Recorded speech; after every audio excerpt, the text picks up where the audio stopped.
Another effect of ADHD is that it amplifies emotions. We call this emotional dysregulation when we have trouble controlling our emotions. We'll be focusing on anger for this talk.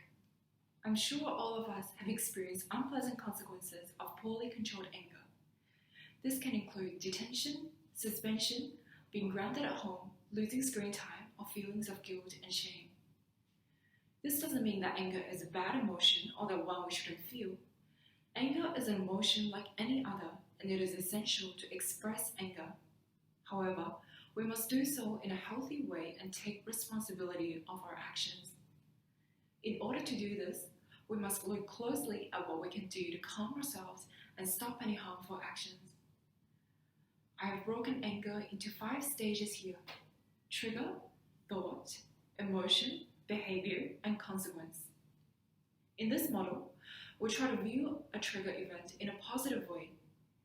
For example, thinking about how detention will be over soon and that there are more days I go on without getting detention than the days I do, rather than thinking about how the teacher is always picking on me and that my life sucks.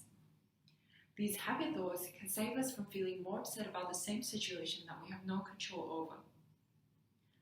We can also learn to recognize anger warning signs of when we're about to flip our lid, like feeling our heart racing or sweating. And we can work on strategies such as taking time out to read, leaving the room, or taking deep breath to stop ourselves from boiling over and doing something harmful. It's also important to look into what else may be feeding into our anger rather than the immediate trigger.